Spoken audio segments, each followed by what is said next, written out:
آپ اپنا ٹرانسفر شہر میں ہی کیوں نہیں کروا لیتے؟ کیوں؟ میں نے پوچھا۔ اتنے دن تو ہو گئے آپ کو گئے ہوئے۔ تمہارے امتحان نزدیک آ رہے ہیں، کیا اس لیے کہہ رہی ہو؟ نہیں، اس نے سر جھکا لیا۔ آپ کے بغیر یہاں کسی کا دل نہیں لگتا۔ ارے، میں نے اسے اس طرح دیکھنا چاہا، اس طرح کا مذاق اڑانا چاہا جیسے کسی معصوم اور بے وقوف بچی کا مذاق اڑاتے ہیں۔ وہ میرے سامنے جوان ہوئی تھی، مجھ سے بارہا اس نے ڈانٹ کھائی تھی، تنہائی میں گھنٹوں میرے پاس بیٹھ کے پڑھی تھی۔ میں نے اسے کبھی غور سے نہیں دیکھا تھا۔ کچھ کہنے کے لیے جب میں نے اس کے چہرے کو دیکھا تو میں لڑکھڑا گیا۔ اس کی سیاہ لمبی پلکیں نیزوں کی طرح اوپر نیچے ہو رہی تھیں۔ 18-19 سال کی لڑکی کے چہرے پہ عجیب سا اجالا ہوتا ہے، وہ میں نے ابھی ابھی محسوس کیا۔ میرے احساس کو جگانے والی رافعہ تھی۔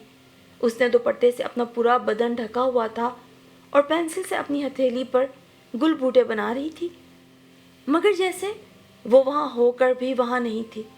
اس وقت وہ مجھے گلاب کی شاخ پر تازہ تازہ کھلا ہوا پھول لگ رہی تھی، جس کی پنکھڑیوں پر رات کے کسی لمحے میں شبنم کے موتی گر گئے تھے اور اب وہ اس سے سنبھالے نہ جا رہے تھے۔ کیوں نہیں لگتا بھائی تمہارا دل میرے بغیر؟ میں نے اپنے انداز کو بدلے بغیر اس طرح کہا جیسے مجھے کچھ کہنا ہی تھا، جبکہ سارے محلے کا دل میرے بغیر لگ گیا ہے۔ میں سارے محلے کی وکالت کرنے نہیں آئی ہوں۔ اس نے اپنے دل کا غصہ ہونٹوں میں دبایا۔ اچھا، تو تم اپنے دل کی وکالت کرنے آئی ہو؟ وہ بل کھا کر جانے کو مڑی۔ تو تمہارا مشورہ ہے کہ میں واپس اپنے شہر میں ٹرانسفر کروا لوں؟ میں اسے روکنا چاہتا تھا، ابھی بھی اس نے مجھے جگایا تھا اور جاگ کر میں اپنے جاگنے کا خود یقین کر لینا چاہتا تھا۔ مجھ سے کیوں پوچھتے ہیں؟ اگر آپ کا دل وہاں لگ گیا ہے تو رہنے دیں۔ اس نے ترچھی نظروں سے مجھے دیکھا اور کھلکھلا کے ہنس پڑی۔ بڑی ظالم شے ہوتی ہے جوان لڑکی۔ قدرت نے اس کے ہاتھ میں ایک اندیکھا نشتر دے رکھا ہوتا ہے، جب چاہے مرد کے سوئے ہوئے احساس میں چبو دے۔ میں وہاں دل لگانے تو نہیں گیا تھا۔ اور کیا کرنے گئے تھے؟ نوکری کرنے گیا تھا۔ اچھا، تو پھر نوکری کیجئے۔ تمہارا دل جو نہیں لگتا یہاں میرے بغیر، میں نے بھی اب چوٹ کھائے ہوئے انداز میں کہا۔ اس نے سر کو جھٹک کر میری طرف دیکھا اور بھاگ گئی۔ یہ ہوتی ہے عورت، مرد کے پرسکون سمندر میں ایک کنکر پھینک کر ہلچل مچا دیتی ہے۔ اس کے دل کا بوجھ تو ہلکا ہو گیا، میرا دل بوجھل ہو گیا۔ کبھی کبھی کا ٹکراؤ، ننھے ننھے فکرے اور غلافوں میں لپٹی ہوئی عام سی لڑکی میری زندگی کی سب سے بڑی آرزو بن گئی۔ رافعہ اچھی بیوی ثابت ہوئی۔ زندگی کے سفر میں ہم ایک ساتھ چل پڑے۔ میں نے بہت محنت کی، جس طرح متوسط طبقے کا ہر نوجوان اپنے خاندان کو اعلیٰ مقام دلانے کے لیے کرتا ہے۔ ہمارے 3 بچے ہیں۔ بڑا بیٹا امریکہ میں رہتا ہے، دونوں بیٹیوں کی شادیاں کر دی ہیں۔ پچھلے مہینے میری چھوٹی بیٹی کی شادی تھی اور اب ہم دونوں میاں بیوی مستقل رہائش کے لیے امریکہ اپنے بیٹے کے پاس جا رہے ہیں۔ میرا بیٹا ڈاکٹر ہے، وہاں بہت اچھی زندگی بسر کر رہا ہے۔ اس نے میرے لیے بھی ایک جاب کا بندوبست کر دیا ہے۔ اس کا خیال ہے باقی زندگی مجھے اور رافعہ کو اپنی مرضی سے وہاں بسر کرنا چاہیے۔ رافعہ بھی یہی چاہتی تھی، اس لیے ہم دونوں سفر کے یہ سارے مراحل طے کر کے اسلام آباد آئے ہوئے تھے۔ محبت 2 قسم کی ہوتی ہے، ایک محبت جسم سے ہوتی ہے اور ایک روح سے۔ جوانی میں ہم ان باتوں کا مذاق اڑایا کرتے تھے کہ یہ روح کی محبت کیا ہوتی ہے، مگر جوانی کے آغاز میں محبت صرف جسم کی محبت ہوتی ہے۔ اس لیے اس محبت میں انا کے بڑے سخت مقام آتے ہیں، مگر یہ جسم کے تقاضوں کے آگے ٹوٹتے پھوٹتے رہتے ہیں۔ یہی محبت انسان کو بشر کے جامے میں رکھتی ہے۔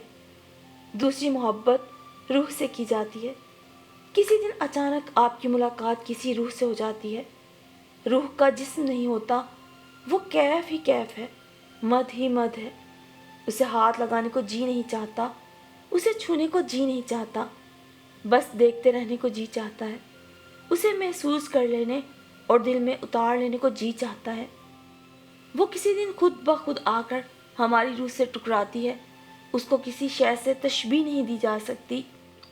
یہ عام طور پر اس عمر میں ہوتی ہے جب سرکش جذبے تھک ہار جاتے ہیں۔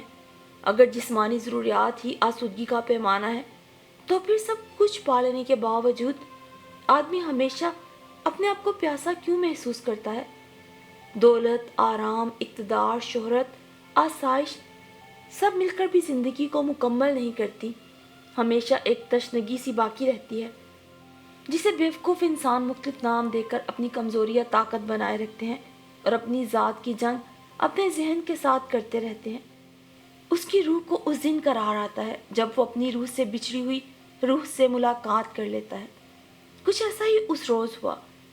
اس روز امریکی سفارت خانے کے اندر جب میں اور میری بیوی داخل ہوئے تو وہ سر جھکائے کچھ لکھ رہی تھی. اس کے دفتر میں ضرورت کی ہر شے تھی اور ایسا لگتا تھا وہ تیزی سے کام کرنے کی عادی ہے. اس نے سر اٹھایا اور میری طرف دیکھا.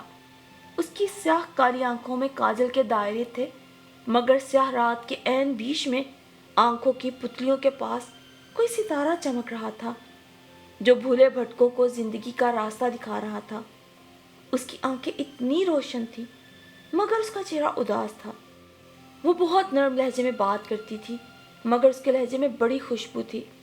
میں نے کاغذات اس کے سامنے میز پہ رکھ دیے اور جلدی سے کرسی پر بیٹھ گیا. میری بیوی بھی بیٹھ گئی. کارروائی شروع ہو گئی. کوئی آ رہا تھا، کوئی جا رہا تھا، سب کا کام ہو رہا تھا. میں اس کے ہاتھوں کو دیکھ رہا تھا، اس کی آنکھوں کو دیکھ رہا تھا. ہمارے بیٹھے بیٹھے وہاں لنچ ٹائم ہو گیا اور اچانک میری بیوی کی طبیعت خراب ہونے لگی. رافعہ کو کچھ عرصے سے سر چکرانے کی تکلیف ہے. اسے چکر آنے لگے یہ دیکھ کر وہ گھبرا گئی. پھر مجھ سے کہنے لگی، آپ فکر نہ کریں، میں ان کو سائڈ روم میں لٹا آتی ہوں. وہ رافعہ کو ساتھ لے گئی. وہاں اسے دوا دی، چائے پلائی، سائڈ روم میں لٹایا. جب وہ سو گئی تو دروازہ آہستہ سے بند کر کے واپس آ گئی. میں نے کہا، لنچ ٹائم ہے، کیا آپ گھر نہیں جائیں گی؟ کہنے لگی، آج آپ کا کام کرنا بہت ضروری ہے. آپ کی بیگم بیمار ہے. اگر آپ کا کام آج ہو گیا تو ان کی طبیعت پر بہتر اثر پڑے گا. مگر یہ تو آپ کے ساتھ بھی زیادتی ہوئی. اس نے ہنس کر میری طرف دیکھا. پتہ نہیں بعض آنکھیں کیسی ہوتی ہیں، مسکرا رہی ہوتی ہیں مگر اداس کر دیتی ہیں. اتنی انکہی کہانیاں تھیں ان آنکھوں میں کہ میں راستہ بھول گیا. وہ 1 گھنٹہ جو میں نے وہاں گزارا میری ساری زندگی پہ چھا گیا. اس کی عمر لگ بھگ 40 برس تھی. 10 سال سے وہ سفارت خانے میں ملازم تھی. 10 سال پہلے اس کا شوہر ایک حادثے میں چل بسا تھا. اس کا کوئی بچہ نہیں تھا. 2 کمروں کا ایک خوبصورت فلیٹ تھا جس میں وہ رہتی تھی. فالتو وقت میں پینٹنگ کیا کرتی. جب کچھ پیسے جمع ہو جاتے تو دنیا کی سیر کو نکل جاتی.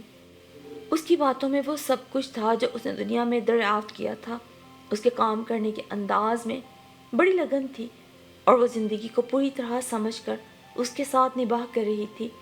اسی لیے وہ ہر ایک کی بات کو توجہ سے سنتی اور بڑے اطمینان بخش انداز میں اس کا جواب دیتی. ایسا لگتا تھا جیسے اس نے گیان کا کوئی بھید پا لیا ہے اور عرفان کی کسی منزل میں ہے. اس کا رویہ عام ملازمت پیشہ عورتوں جیسا نہیں تھا. رعونت سے بھرا ہوا، کھردرا یا بناوٹی. ملازمت پیشہ عورت دفتر میں خواہ کتنی ہی خندہ پیشانی سے مسکراتی رہے کھردری ہو جاتی ہے. خوبصورت لباس اور سلیقے سے کیے ہوئے میک اپ کے باوجود اس کے اندر کی نرمی ختم ہو جاتی ہے.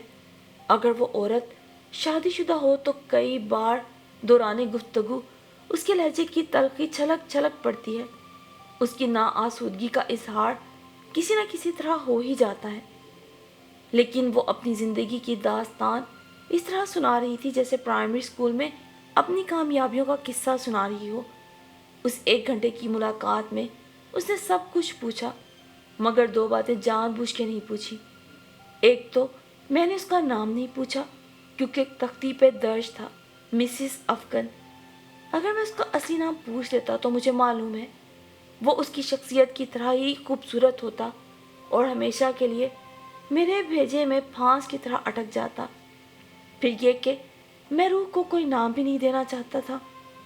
دوسرے میں نے اس سے یہ نہیں پوچھا کہ اس نے دوبارہ شادی کیوں نہیں کی.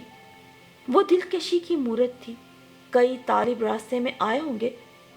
میں اس کا جواب سننے کی ہمت نہیں رکھتا تھا. وہ ادراک کے جن جنگلوں کی جوگن بن چکی تھی وہاں اس کا وجود اس پیالے کی طرح تھا جو بھرتا بھی نہ ہو اور چھلکتا بھی نہ ہو، اور اس کیفیت نے اس کے گرد دلکشی کا ایک حالہ بنا دیا تھا. پتہ نہیں بعض لوگوں سے مل کر ایسا کیوں محسوس ہوتا ہے جیسے ہم چلچلاتی دھوپ میں سے نکل کر ٹھنڈے میٹھے سائے میں آگے ہوں۔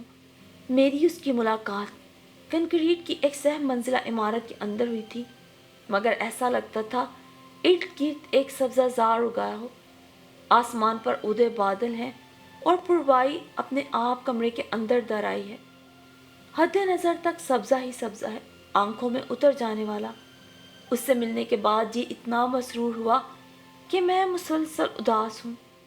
زندگی میں خوشیاں بھی ملی، پریشانیاں بھی آتی رہیں، کبھی بچوں کی، کبھی روزگار کی قرابت داریاں خوشیاں بھی بخشتی رہیں اور تکلیفیں بھی۔ پھول بھی ملتے رہے، کانٹے بھی چبھتے رہے۔ حیات کے ساتھ موت کا سلسلہ بھی جاری رہتا ہے۔ پیارے رشتوں کی جدائی کا کرب بھی جھیلا۔ میں پریشان اور دل گرفتہ تو ضرور رہا ہوں، کبھی اداس نہیں ہوا۔ اداس تو بس محبت کے زمانے میں ہوا کرتا تھا۔ آج عرصہ دراز کے بعد میرا دل عجیب طرح سے بوجھل ہے۔ اداسی دل نے زندہ کی علامت ہے۔ دور کہیں ہولے ہولے دل کے پہاڑوں پر اداسی کی برف گر رہی ہے۔ میرے سفید بال اس برف کو سلام کر رہے ہیں۔ آج کی یہ ساری اداسی میں اس خوبصورت سیاہ آنکھوں والی عورت کے نام کرتا ہوں جس کا میں نام بھی نہیں جانتا۔ ابھی ابھی جہاز نے لاہور کے انٹرنیشنل ہوائی اڈے کی زمین کو چھوا ہے۔ میں نے اپنی سوئی ہوئی بیوی کا کندھا ہلایا اور اب اپنی بیوی کا ہاتھ تھام کے اتر جاؤں گا۔ دل میں ہزاروں خیالات لیے۔ ہم انسان بھی کتنے عجیب ہوتے ہیں، کئی گہرے بھید اپنے دل میں چھپائے بظاہر کیسی پرسکون سی زندگی گزارے چلے جاتے ہیں کہ ہمارے ساتھ رہنے والے بھی ہمارے اندر اٹھنے والے زیر و بم اور تلاطم سے ساری زندگی بے خبر رہتے ہیں۔ اور مجھے یقین ہے یہ دھوکہ نہیں، کیونکہ یہ سب میں نے جان بوجھ کے نہیں کیا۔ محبت تو روح کا بھی ایک سفر ہے، اور روح کے سفر میں روح کا روح سے ملنا شاید کسی اور دنیا میں ہی طے ہوتا ہے، جیسے میرا اس عمر میں آ کر مسز شیر افغن سے ملنا۔